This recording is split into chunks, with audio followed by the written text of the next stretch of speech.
Saksakallan gunarnavasya Vande Guru Sri Charanaravindan.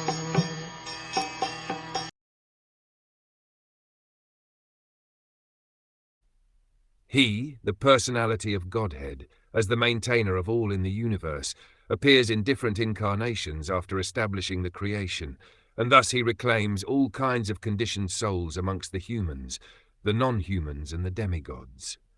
The Supreme Personality of Godhead Vishnu incarnates himself in different societies of living entities to reclaim them from the clutches of illusion, and such activities of the Lord are not limited only to human society.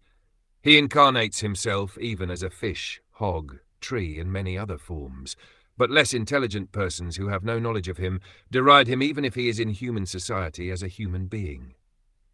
The Lord therefore says in the Bhagavad Gita, as we have already discussed in the previous verses, it is concluded that the Lord is never a product of the material creation. His transcendental position is always unchanged. He is the eternal form of knowledge and bliss, and he executes his almighty will by his different energies. As such, he is never the subject of reactions for any of his acts. He is transcendental to all such conceptions of actions and reactions. Even if he is visible in the material world, the exhibition is only of his internal energy, for he is above the good and bad conceptions of this material world. In the material world, the fish or the hog may be considered lower than the man, but when the Lord appears as a fish or hog, he is neither of them in the material conception. It is his causeless mercy that he appears in every society or species of life, but he is never to be considered one of them. Conceptions of the material world, such as good and bad, lower and upper, important and insignificant, are estimations of the material energy, and the Supreme Lord is transcendental to all such conceptions. The words parambhavam, or transcendental nature, can never be compared to the material conception.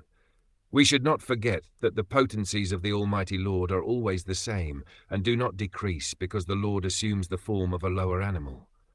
There is no difference between Lord Sri Rama, Lord Sri Krishna, and his incarnations as a fish and hog.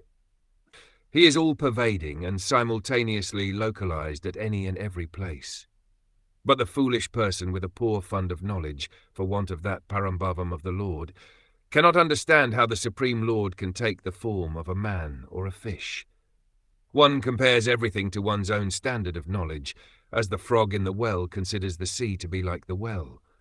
The frog in the well cannot even think of the sea, and when such a frog is informed of the greatness of the sea, it takes the conception of the sea as being a little greater than the well. As such, one who is foolish about the transcendental science of the Lord will find it difficult to understand how Lord Vishnu can equally manifest himself in every society of living entities.